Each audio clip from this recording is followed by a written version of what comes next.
There are athletes so transcendent that their sports are forever defined by the before and after. There is baseball before and after Babe Ruth, golf before and after Arnold Palmer and Jack Nicklaus, and then again before and after Tiger Woods. Basketball before and after Magic Johnson and Larry Bird. And there will be basketball before and after Caitlin Clark, whose college career ended Sunday with an 87-75 loss to South Carolina in the national championship game.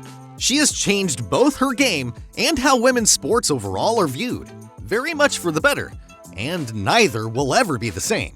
But some players refuse to give Caitlin the credit she deserves. There were encouraging signs before and just after COVID that maybe, just maybe, significant change was coming. Owners in both leagues who saw and treated their franchises as sound investments rather than charity projects. And then came the Clark tsunami. An average of 5.5 million people tuned in for Iowa's victory over unbeaten South Carolina in the 2023 Final Four, captivated by her logo threes and unapologetic trash talk. Nearly 13 million people watched the title game, and Angel Reese and LSU gave Clark and Iowa as good as they got. Clark's assault on the record books ensured that interest would remain high this season, but few could have predicted this. Iowa played to sold-out arenas for almost every game, home and away. Each seemed to bring a new ratings record, culminating in 12.3 million people tuning in Monday night to watch Iowa and LSU's rematch, this time for a trip to the Final Four. Lakers superstar LeBron James has been a vocal supporter of women's basketball and once again had to shine the spotlight on Clark and fiercely call out her detractors. James made it clear that he is a big Clark fan by saying, "If you don't rock with Caitlin Clark's game, you're just a flat-out hater who have cast doubt over the two-time Naismith Player of the Year's accomplishments at Iowa."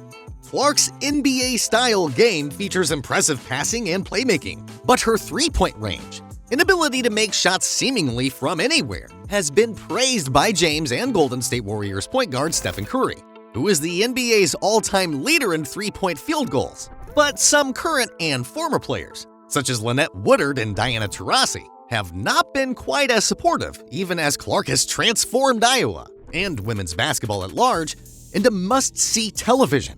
Clark this season broke the record, men's and women's, for points scored in an NCAA career. And her Hawkeyes never made it to a national final prior to last year. Now they've done it in consecutive seasons. Phoenix Mercury star Diana Taurasi was once in Clark's position, a star coming out of UConn eager to take the WNBA by storm. She had no problem translating over quite well, averaging 19.2 points per game in her rookie season in the league.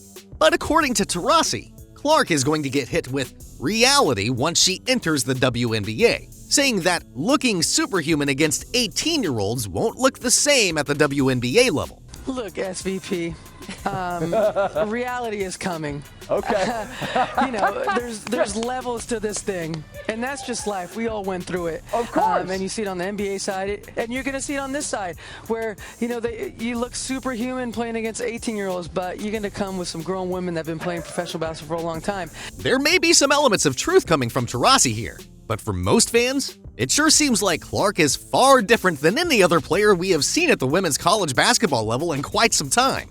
Over the weekend, while speaking at the Women's Basketball Coaches Association convention in Cleveland, the site of the women's Final Four, Woodard was recorded saying that because the two played under different rules, Clark's milestone is not the same as Woodard's. I am the hidden figure, but no longer now. My record was hidden from everyone for 43 years. 43 years. I don't think, I'll just go ahead and get the elephant out of the room. I don't think my record has been broken because you can't duplicate what you're not duplicating. And so unless you come with a men's basketball and a two-point shot, hey, Woodard was referencing the fact that while she played, not only did women play with a men's ball, and not the smaller version that's used now, but there also was no three-point shot. Clark is the greatest shooter in women's hoops history, and her prolific scoring from three-point range has been one of the keys to her success. Nearly inarguably, Clark is a legend in the making, if she's not one already. However, before Clark started cementing herself in NCAA history, Cheryl Swoops made her doubts known of the Iowa sensation. On Gil's Arena, Swoop said she doesn't think Clark will transition to the pro game immediately. She mentioned that with limited roster spots, current WNBA players will fight to hang on to their jobs, and it's difficult for rookies to come in and dominate like they do in college. So will Caitlin Clark be a good pro? Absolutely. Will Caitlin Clark come into the WNBA and do what she's doing right now immediately? Absolutely not. Not gonna happen. So if Kelsey Plum set that record in 4 years, well, Caitlin should have broke that record in 4 years. But because there's a COVID year and then there's another year, you know what I mean? So she's already had an extra year to break that record. So is it truly a broken record? Yeah, that'll go in the record books as Caitlin Clark is the all-time, whatever it is. I don't even know what the number is, but that's the way it'll be. And I don't think it should be. The WNBA legend inaccurately said that Clark has spent more time in college basketball than Plum, using her COVID year of eligibility. In reality, Clark is in her 4th season, the same amount of time it took Plum to break the record. And out of everyone, Ice Cube has gotten some flack from WNBA star Lexi Brown due to his recent offer to sign college basketball star Caitlin Clark to his Big 3 basketball league.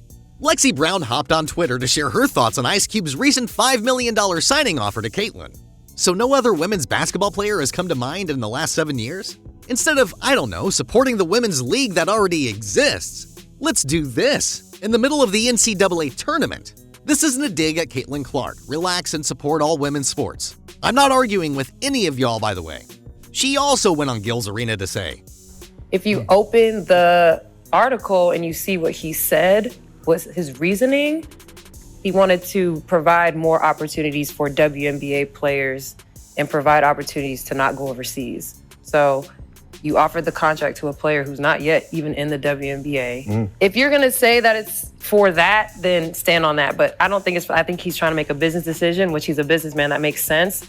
But to mask it in this, I want to uplift and support WNBA players and women athletes is kind of a cop-out, I think. Despite the massive amount of cash in play, Cube said in an interview on the Pat McAfee show that Clark hadn't yet responded to the offer. Of course, trying to bring you legacy. Hope you enjoyed the video, guys. Make sure to drop a like and subscribe to our channel for more amazing content. See you next time.